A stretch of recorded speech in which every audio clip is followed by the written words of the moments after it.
Welcome to the Industrial Talk Podcast with Scott McKenzie. Scott is a passionate industry professional dedicated to transferring cutting-edge, industry-focused innovations and trends while highlighting the men and women who keep the world moving. So put on your hard hat, grab your work boots, and let's go. Hey there, welcome to Industrial Talk, where we celebrate industrial heroes such as yourself. You are bold, you're brave, you dare greatly, you solve problems, you're changing lives, and you're changing the world as we speak this very moment. That's why we celebrate you on this podcast. We have a gentleman by the name of Spencer Brooks, and we're going to be talking a little bit about Nimble or Agile website redesign. And I think right now, that is a great topic to have. So let's get cracking. So we're going through a homepage redesign as we speak.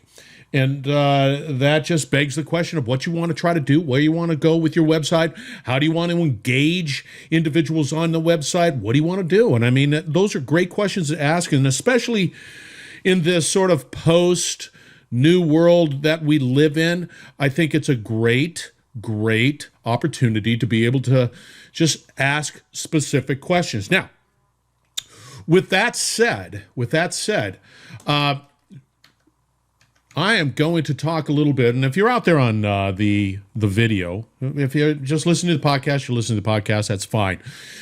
Picture what I've got an engagement quadrant, because I'm going to ask these questions, and this is what you have to start thinking about.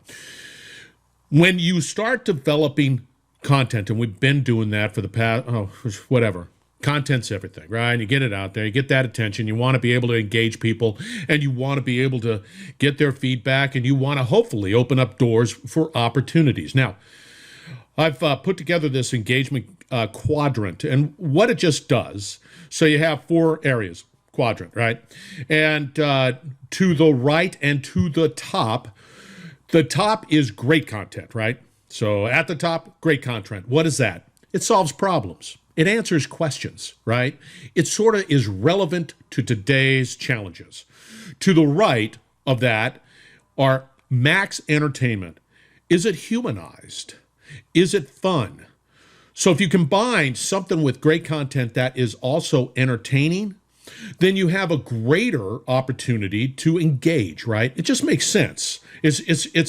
But if you look at the quadrant to the left, if you have sort of a lazy type of entertainment, it's boring, sameness, doesn't set itself apart, and the poor content is like, hey, it's all about us. It's an infomercial. You're not helping anybody. You're not trying to solve problems. You're just saying, hey, it's us.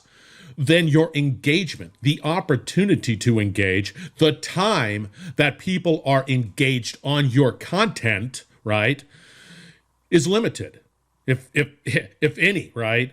I'll be the first to admit, if I see something that is boring and the same and it's like an infomercial, I'm zipping right by. And I'm sure a lot of other people are doing the same. But if I see content that is truly relevant to today, solving problems, that is human and entertaining, then my time to be able to learn increases. And that's the bottom line. We want to help people learn because we're all about that education, collaboration, and innovation. And you can't do that without that education and learning.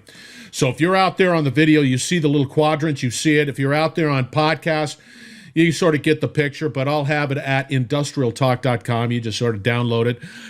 Every time you create that particular, your content, think about those components, and really, it'll improve. Now, let's get on with the interview.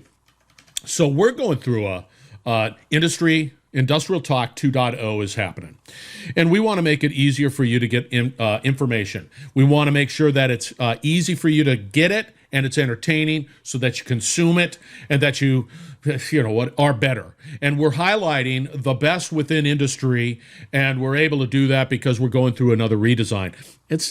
And with this one, Agile website redesign. And what Spencer brings to the table is a really nice approach to be able to do it. And it's not overwhelming. It's not, a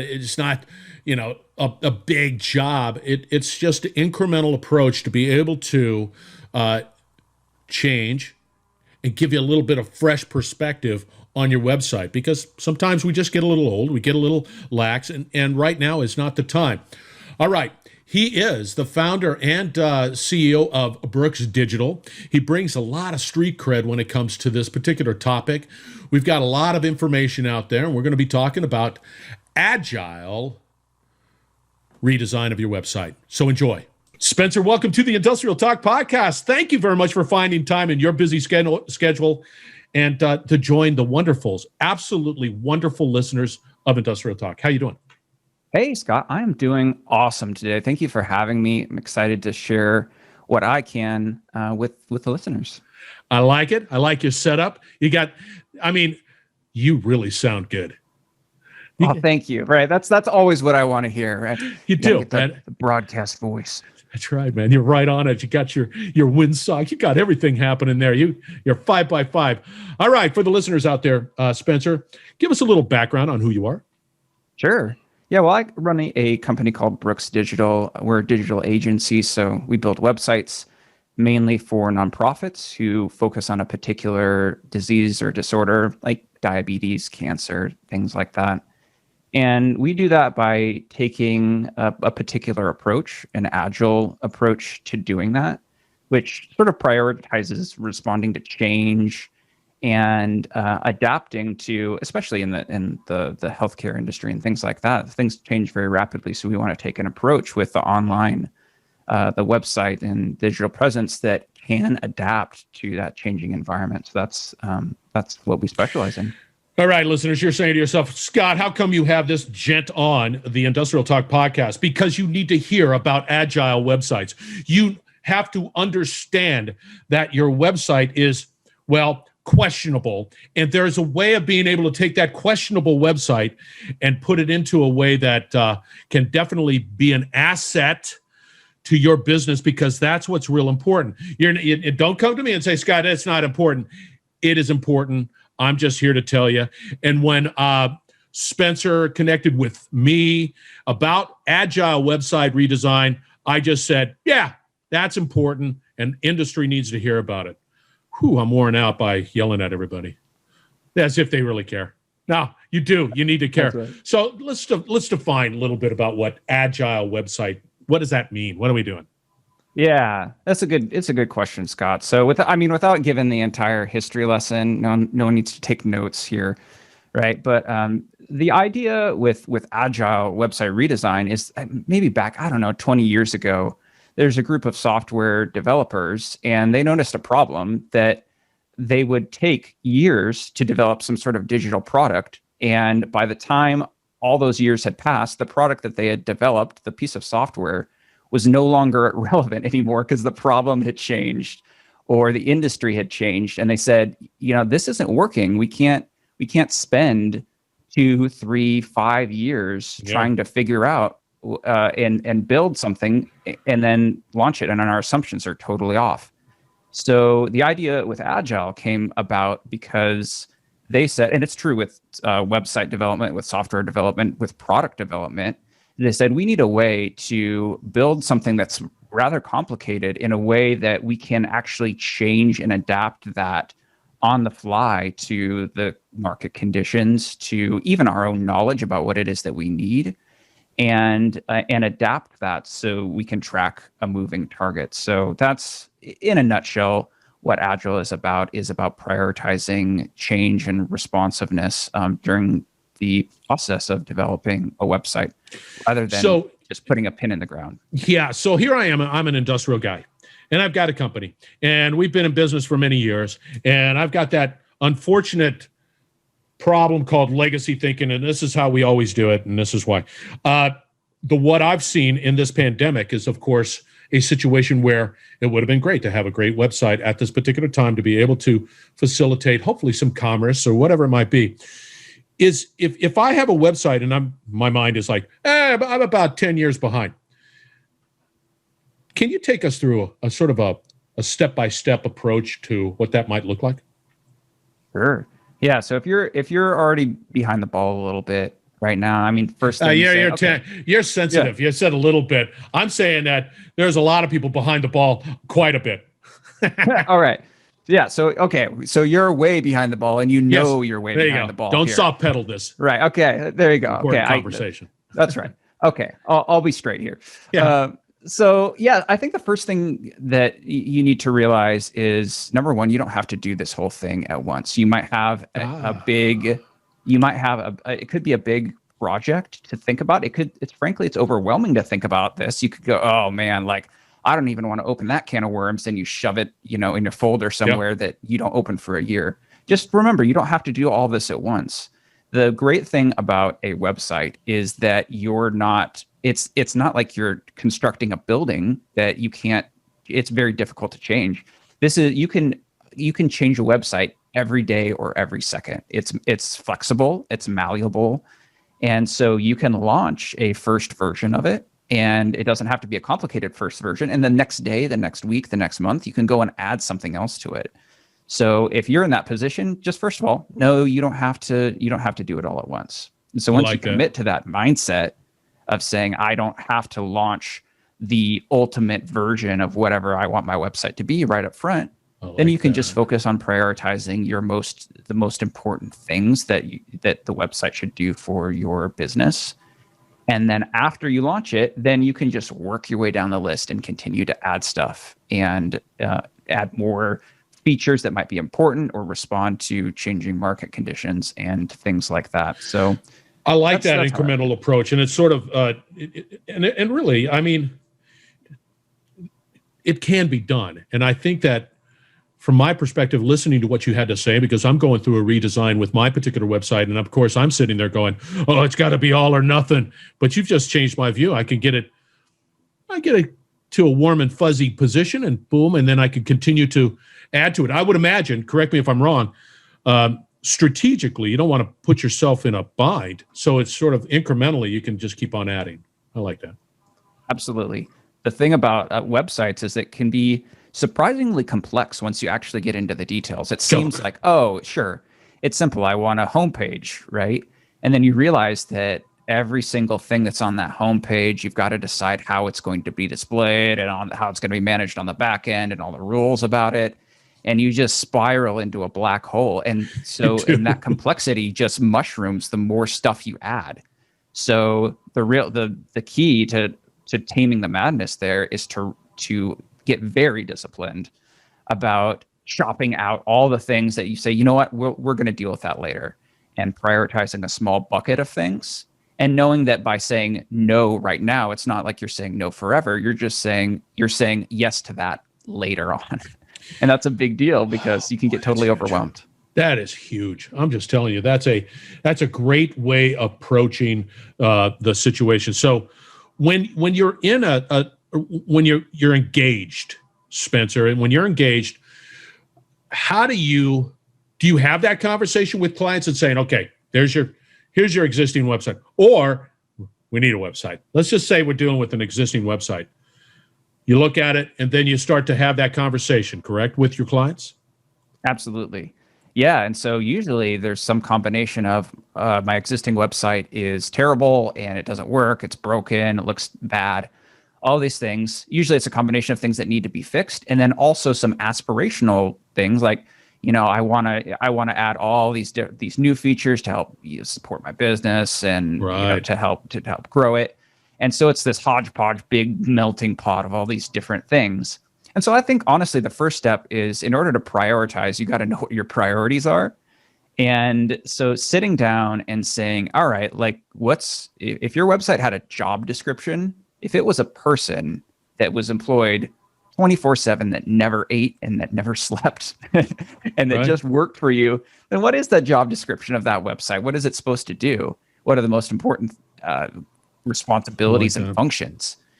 And then I think it helps clarify the key outcomes that the website should be delivering on. And then you can use those outcomes and that way of thinking to start structuring and making priority calls about what should be included in the website for the first version. And All so right. you have to develop a framework around which to prioritize before you can start making those decisions. Okay, a couple of things, listeners, keep note of.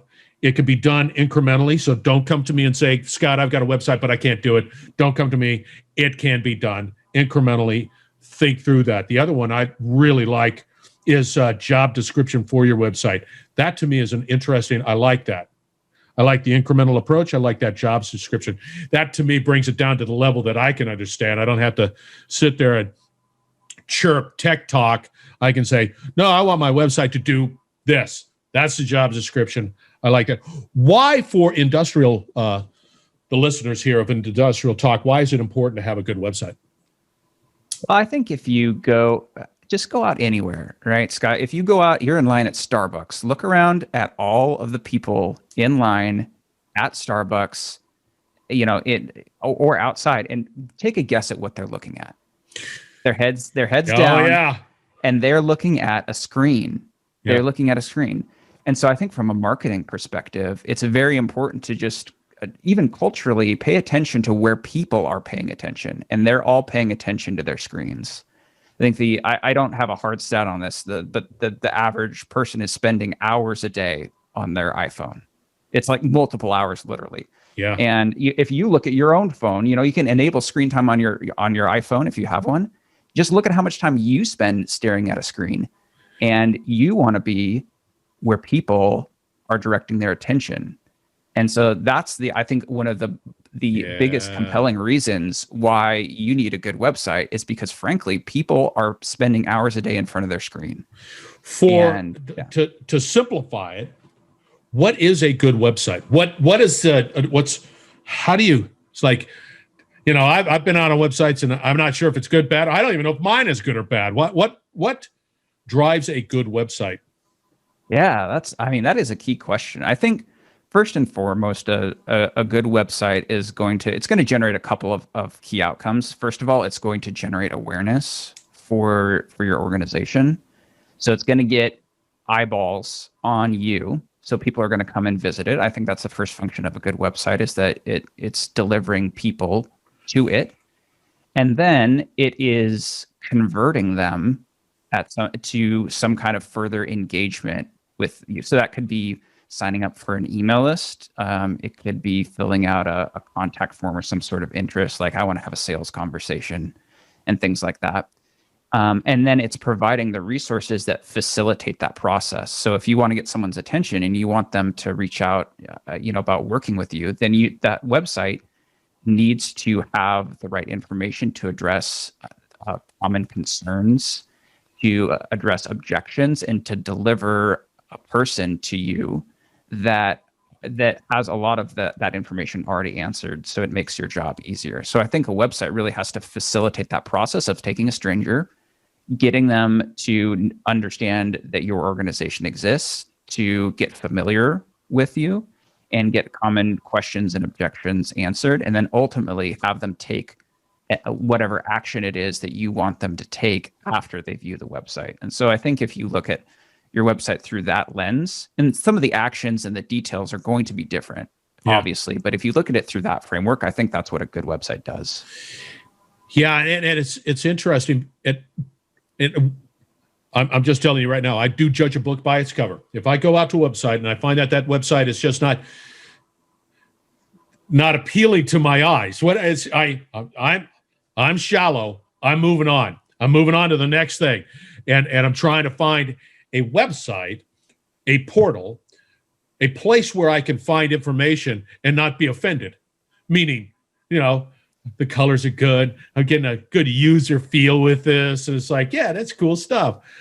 I'm more apt to say, yeah, give me some information if that website looks and feels and flows.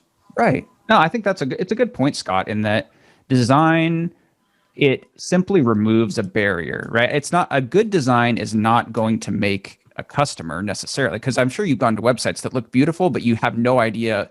It's the information there is not good. You're like, what do you do? I don't understand. Right. But a good design is going to remove, as you said, that barrier, Scott, of credibility. So someone comes and looks at the site and makes that subconscious judgment call of, I'm going to stick around. This is pleasing to my eye. I don't feel like, oh, this looks like it was designed by someone's nephew and I'm not sure about it. And then that person can get into the information. But all that being said is that frankly, I think you can, if your website looks like doo-doo, but it delivers a ton of customers, it's probably a good website. Although most websites also look really great. So I think the design just removes a barrier, and in most cases, people want to see that. It's funny. I've gone to websites that do provide a lot of good content, and they do drive, and it's like, but it doesn't look good, and it's like, okay. And I'm sitting there with this bad attitude, but I'm getting the information I want. But I'm not fond of this particular website. It's a love-hate type of thing. Now, there are templates out there. There are templates that are out there that you can sit there. You don't have to be. You don't have to understand the color palettes and everything, which I would just, my head would explode, my ears would bleed, whatever. But there are templates out there that can be leveraged and expanded upon, right? Absolutely. There are tons of templates. And in fact, probably the larger problem is just how do you choose? Which ones do you use?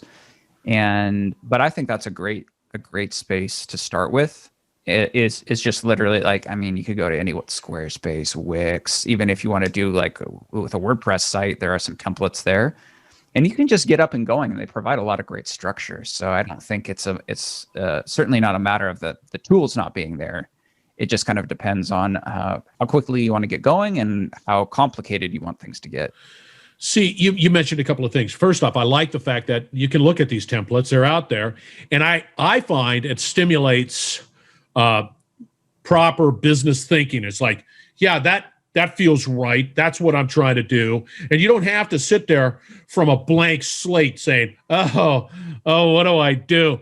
Is the color red decent? No, you can see it in these templates, and it's always a beautiful thing to be able to do that. You mentioned Wix, Squarespace, WordPress. Can you explain a little bit about that? Yeah, of course. So there are tons of different website platforms, and frankly, they're all just different types of tools for different needs, and some tools are more complex than others. But something like Squarespace, or I was going to say Squarespace and Squix. Yeah, it's okay. You can do that. Now right. Somebody probably heard it and said, "I need to do that." Another web platform. That's going to be. I'm gonna launch Squix. That's my new. That's my new business idea. I think legally I'm fine. I'm fine with that. That's right. But yeah, those are website platforms that are you just build it yourself. So it's literally you will sign up, and they have provided templates, and you don't need to know how to code. You just drag and drop, put in your content, and they have some pretty full-featured features, I guess, where you can do blogs, you can have contact forms, you can portfolios of different kinds of work and contact form. Maybe I already said that, but there's just lots of different stuff. So there's that, and that's probably the easiest to do. The downside of that is once your website gets to a certain size, and when I say size, I mean mostly complexity in terms of what it's providing, then it tends to not be as customizable because you are locked into what those platforms provide from a functionality perspective. Yeah. Which is great when you're starting because you don't have to decide every little detail, you just go. But once you get to sort of the next tier of website, you get into platforms like WordPress or Drupal is another one.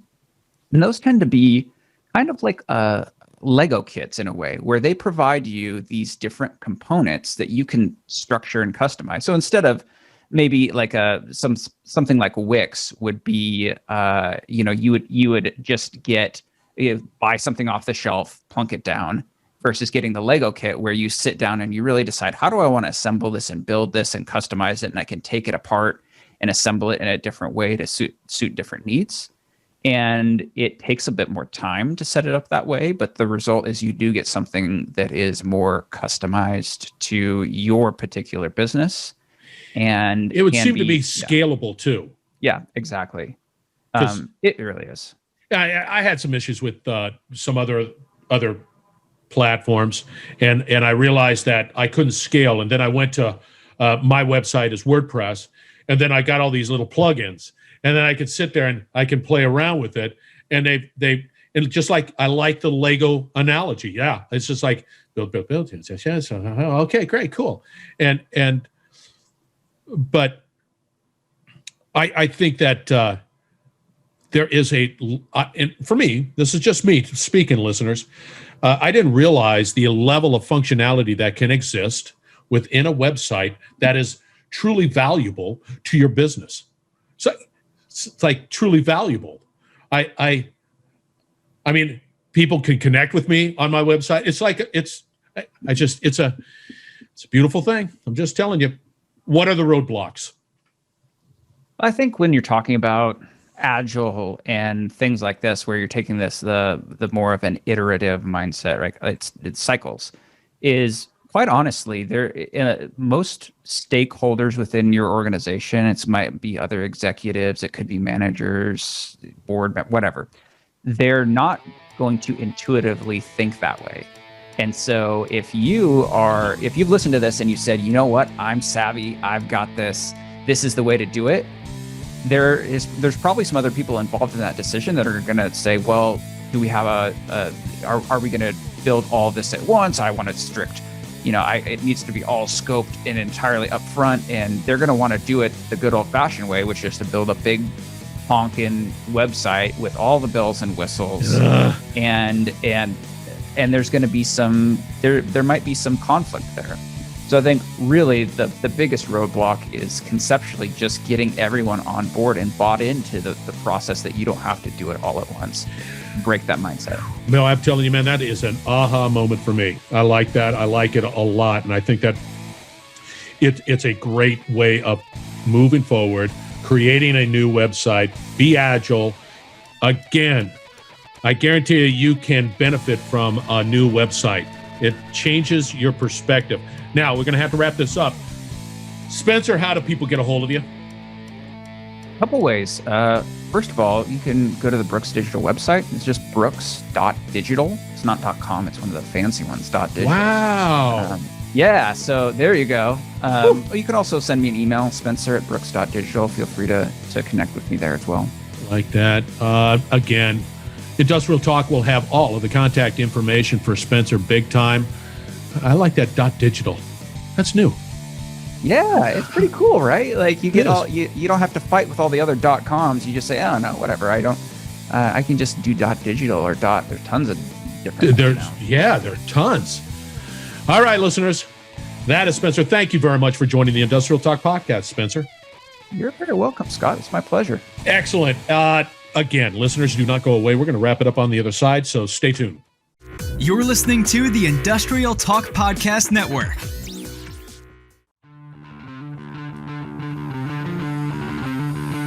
All right, his name is Spencer Brooks. Brooks Digital is the company. Let's just be real here. Look at your website. See if there's ways to be able to improve it and improve the experience of the clients that you serve, as well as the future clients. Think about that. You can approach it from an agile perspective. It's all doable, and especially today, make it happen. We've got 3 events. I'm not going to tell you. Just go out to industrialtalk.com. One is the IoT Solutions World Congress, brought to you by Industrial Internet Consortium and FARA Barcelona. And then we have the Manufacturing and Technology Conference that's coming up in November, and it's out there on industrialtalk.com. And we're going to put together a mastermind in utility. Big topic, big conversation. All right, be bold, be brave, dare greatly, and hang out with people who are bold, brave, and daring greatly, and you're going to change the world. Thank you very much for joining the Industrial Talk podcast. We're going to have another great interview right around the corner, so stay tuned.